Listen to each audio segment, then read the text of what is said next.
बिस्मिल्लाहिर्रहमानिर्रहीम। मेरे बहुत सारे पेशेंट्स ने और दोस्तों ने ये पूछा था कि यूके डायबिटीज़ में ओवरऑल क्या हुआ और ओवरऑल जो आपने रिसर्च की वो क्या थी। तो मैं ये पोस्टर दिखाना चाहता हूँ कि ये पोस्टर ऐसा है जिसमें मेरी रिसर्च है। बेसिकली ये मल्टीपल एंडोक्राइन ट्यूमर्स जो होते हैं उनके इस्तेमाल में जो उनके ट्रीटमेंट में जो दवाई इस्तेमाल होती है सोमैटोस्टैटिन एनालॉग्स जो होते हैं उनका इंसुलिन के ऊपर और डायबिटीज़ के ऊपर जो असर आता है उससे शुगर अनकंट्रोल हो जाती है।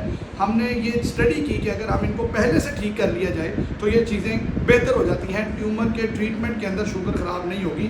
ये रिसर्च थी जो मेरी पब्लिश हुई यूके डायबिटीज़ में। इसका लिंक आप यूके डायबिटीज़ के जर्नल से ले सकते हैं। नंबर 1।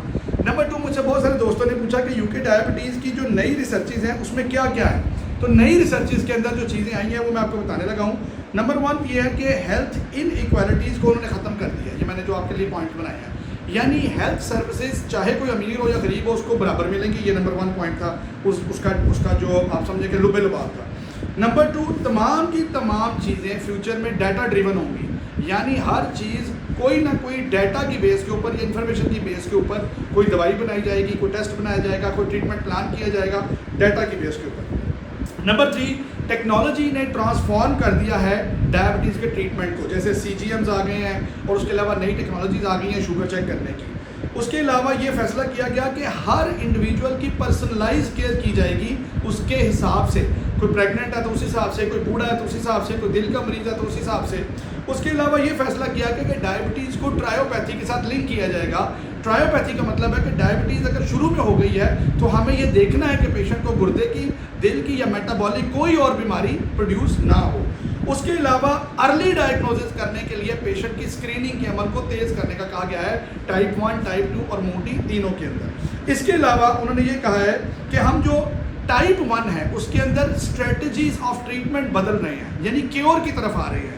क्योर का मतलब है कि पैंक्रियाटिक ट्रांसप्लांट की तरफ जा रहे हैं और उसके अलावा जो इम्यूनो मॉड्यूलेटर ड्रग्स आएंगे उनका इस्तेमाल है। अभी तक वो बहुत एक्सपेंसिव है, तकरीबन 3 करोड़ का एक इंजेक्शन है जो लगता है, लेकिन वो इंशाल्लाह वक्त के साथ साथ आहिस्ता सस्ता हो जाएगा। उसके अलावा ये फैसला किया गया इस कॉन्फ्रेंस में कि डायबिटीज़ को सिर्फ शुगर के स्पेशलिस्ट नहीं देखेंगे, डायबिटीज़ के पेशेंट को फिजिशियंस भी देखेंगे, न्यूरो फिजिशियंस भी देखेंगे, साइकेट्रिस्ट भी देखेंगे, न्यूट्रिशनिस्ट भी देखेगा।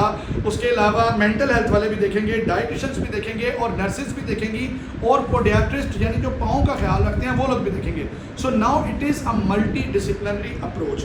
उसके बाद 8वें नंबर पे ये फैसला किया गया कि मेंटल वेल बीइंग का ख्याल रखा जाएगा, क्योंकि जब किसी को शुगर होती है तो उसको अमूमन डिप्रेशन शुरू हो जाता है, तो मेंटल वेल बीइंग का कंट्रोल बहुत ज़रूरी है। उसके अलावा 9वां पॉइंट ये था कि डायबिटीज़ विद स्पेशल सिचुएशन पे फोकस किया जाएगा, मसलन प्रेगनेंसी में, एल्डरली एज में, ट्रांजिशंस में जैसे बच्चों से बड़े होने तक। और लास्ट में उन्होंने बताया था कि प्रिवेंशन और लाइफस्टाइल इंटरवेंशन पे बहुत ज़्यादा काम किया जाए। प्रिवेंशन का मतलब यह है कि शुगर होने से बचाया जाए, ग्राउंड्स बनाए जाएँ, एक्सरसाइज करवाई जाए लोगों की, उनको बताया जाए कि वो बच कैसे सकते हैं, हेल्दी डाइट के बारे में बताया जाए, स्लीप पैटर्न्स के बारे में बताया जाए। और ओबेसिटी को एक world wide global challenge declare किया गया और ये कहा गया कि अगर आप शुगर से निजात पाना चाहते हैं तो आपको चाहिए कि आप वज़न कम करने के तमाम हरबे इस्तेमाल करें, जिसमें एक्सरसाइज, डाइट के साथ साथ अब इंजेक्शंस भी आ चुके हैं वज़न कम करने वाले। तो ये तकरीबन वो 10 मेन पॉइंट्स थे जो यूके डायबिटीज़ के अंदर तमाम डॉक्टर्स को पता होना चाहिए। बहुत शुक्रिया।